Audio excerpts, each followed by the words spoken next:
아니 저희 지난주에 나오셨던 분과 아주 상반된 지금 그래요? 이야기인 것 같습니다. 지난주에 어떤 분은 지방을 지금 가야 된다 지금. 아니 지방 안 가라는 게 아니라 네. 수도권에 계신 분들 중에 수도권에 네. 거주하시는 분이라면 베이스 캠프를 잘 해야 된다 이런 이야기죠. 마공사님 저는 베이스 캠프 다 잘 돼 있는데요. 그러면 투자의 관점에서는 지방입니까 서울입니까? 그럼 물량 공부를 해야지. 아 물량 공부를 물량 하고. 공부를 해야지. 네. 그러니까 이제 그러면 이제 오늘 좀 내가 유식한 이야기를 좀 할게요. 예.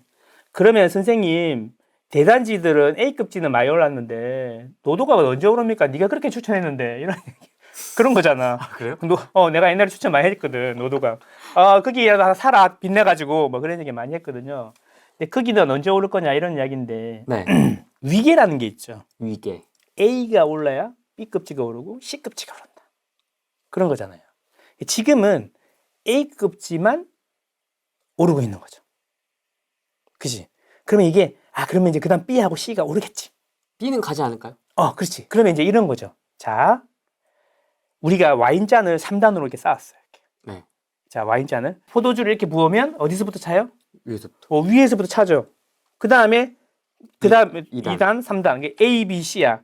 근데 물을 이렇게 붓는데 이게 금리고 유동성이야. 부었는데 세 개를 다 채우기에는 이게 병이 조금 작은 거지. 금리가 높은 거지. 그죠? 그러니까 A만 찬 거야.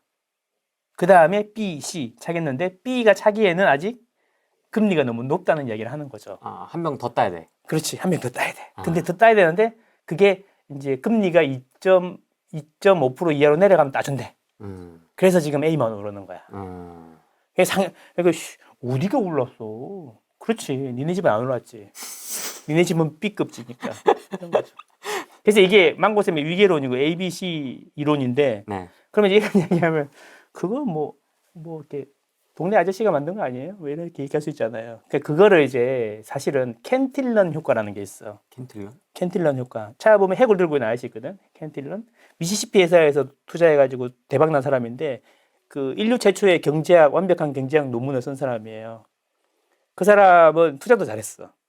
근데 얘가 투자해서 돈을 많이 벌었다는 말을 듣고 미시시피 회사에 투자하고 실패한 사람들이 불 질러서 죽였다. 라고 보고 있어요. 근데 그 불 질러서 죽였는데 집이 타고 나서 가보니까 그 논문이 하나 있던데 거기에 이제 이런 이야기가 있는 거죠. 캔틸런 효과 이야기가 있는 거죠. 그게 이제 우리 인류 최초의 완벽한 경제학 논문이었다. 이런 건데 그 이야기는 뭐냐면 돈을 막 풀었잖아, 정부에서. 돈이 막 풀리면 한정된 곳에만 돈이 들어간대. 지금 돈을 풀었잖아, 정부에서. 풀었는데 금리를 내린 건 아니잖아.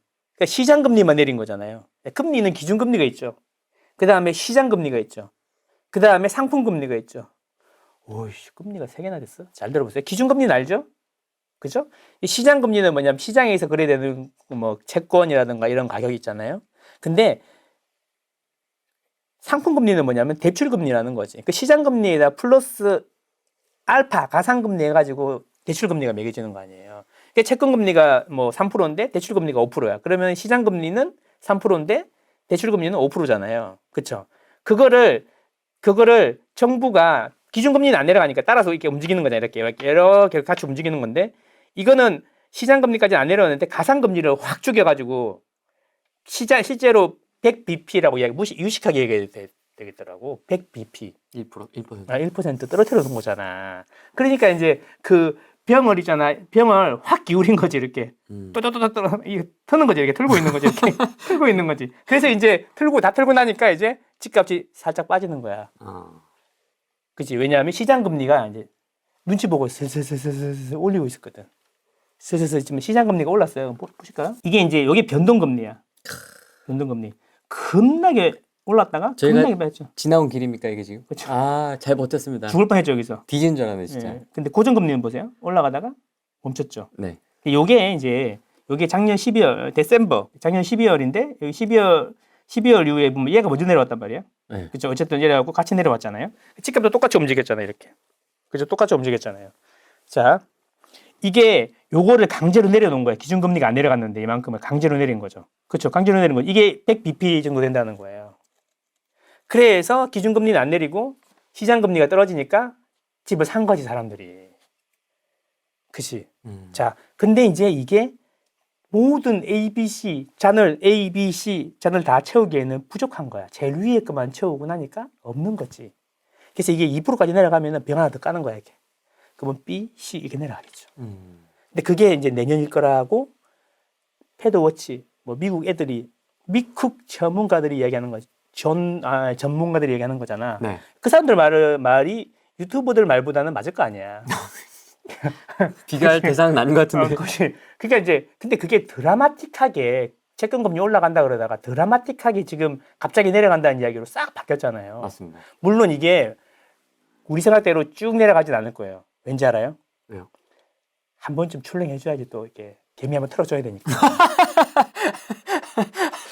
이게 파월도 그렇고 한국은행 총재도 그렇고 이게 일직선으로 이제 내려갈 일만 남았다라는 인식이 파다해지면 이미 행동을 거기에 맞춰서 하기 때문에 또 이렇게 집을 사고 막 난리 날 거 아니야. 그냥 중간에 입을 좀 틀어줘야 돼 이렇게. 흔들어줘야 돼. 분명히 한번 나올 거야. 분명히 한번 나올 거야. 틀어주는 기간이 있을 거야. 분명히. 그렇다라는 거죠. 그럼 결국에는 이제 그 지방까지 다 오르려 그러면 어떻게 해야 돼? 일단은 우리가 말하는 정상적인 수준의 기준금리가 와야 된다라는 거죠.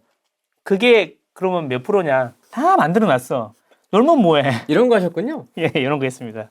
자, 이게 이제 잘 보세요. 예, 경제 성장률이라는 게 있죠. 이게 요 제일 높이 있는 게 경제 성장률이에요. 대부분 경제 성장률은 높이 있어요. 근데 이제 이게 요거죠, 요거 갑자기 튄 거. 네. 이게 물가야. 요즘 물가 튀었잖아.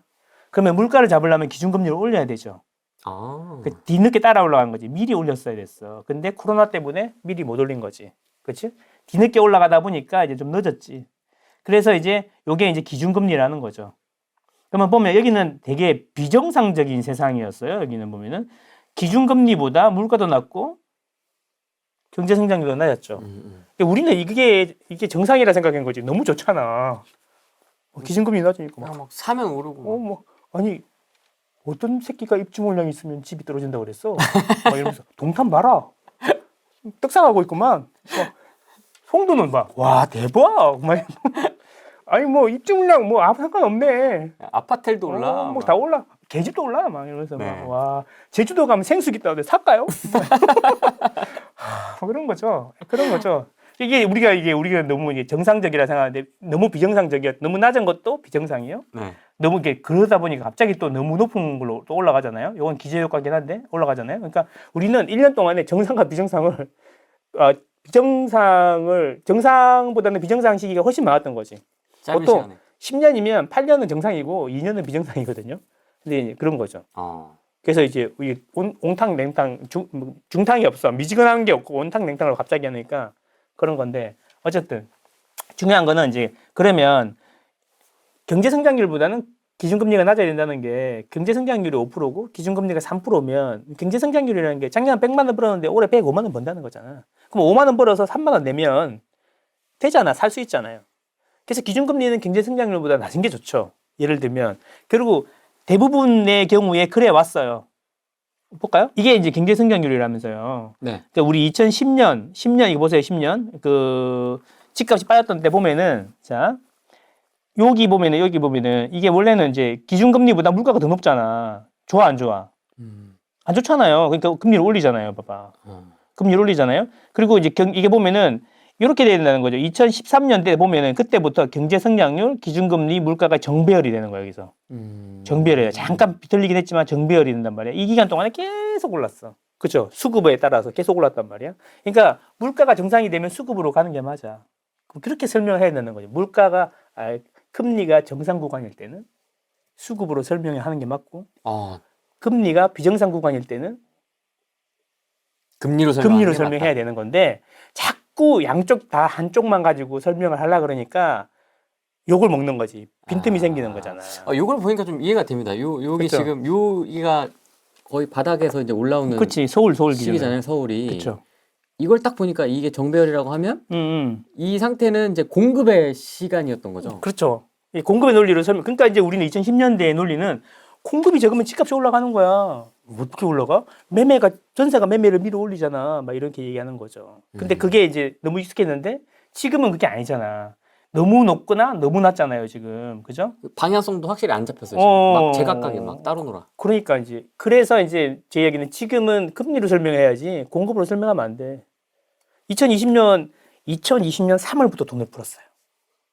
그때 코로나 봉쇄할 때거든요. 그때부터 돈을 풀었어요.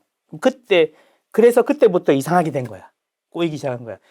제가 볼 때 그래서 정상적인 가격이라고 생각하는 거는 나는 2020년 초의 가격이 정상 가격이다 생각했어요, 한때는. 그래서 그까지 빠질 수도 있겠다 이런 생각을 해본 적은 있어. 근데 안 빠지더라고. 그래서 2020년 이전 가격이다 그러면 지금 그 가격은 괜찮은 가격일 수도 있다. 이런 이야기인 거죠. 수도권이냐 지방이냐 이와 관련돼서 이야기가 이제 나오는데요. 음. 대구는 계속 오르는데 하락이 올까요? 그러니까 이제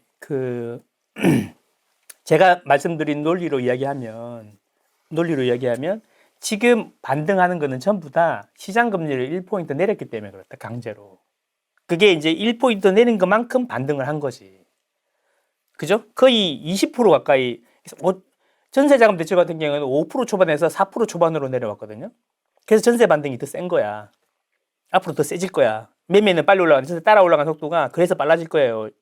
그런데 전세 가격이 너무 빨리, 전세 대출이 너무 빨리 올랐어요. 훨씬. 여기 보면은, 아까 그 어디 갔냐? 시장금리 보면은 전세자금 대출이 보라색인데, 자, 보세요. 이 위에가, 보세요. 주택담보대출. 전세자금대출, 이게 어디 갔냐? 갑자기 이게 너무 많이 튀었어. 그래서 보면은 5.16까지 올라갑니다. 그때 기억날 거예요. 2020년 말에 전세자금대출 안 된다는 소리도 나오고. 네. 그래서 안 된다 그러니까 사람들이 난리 나잖아. 그러니까 금리를 올려야지. 그래서 전세자금 대출 금리가 너무 빨리 올라갔단 말이야.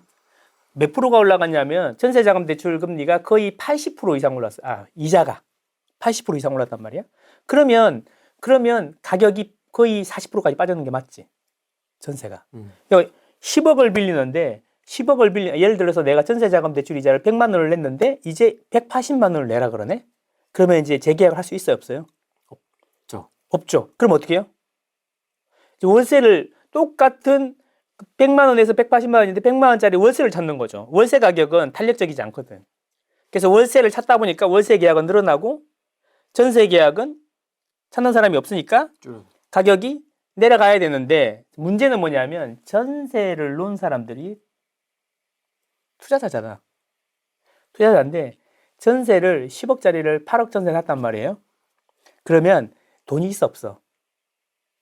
없죠. 그러니까 2억이 내렸어요. 그럼 2억을 현금을 빼주면 되잖아요. 빼줄 수 있어요 없어요? 못 빼주죠. 그러니까 이게 뭐냐면 전세 가격은 금리에 탄력적이지 않다는 거야.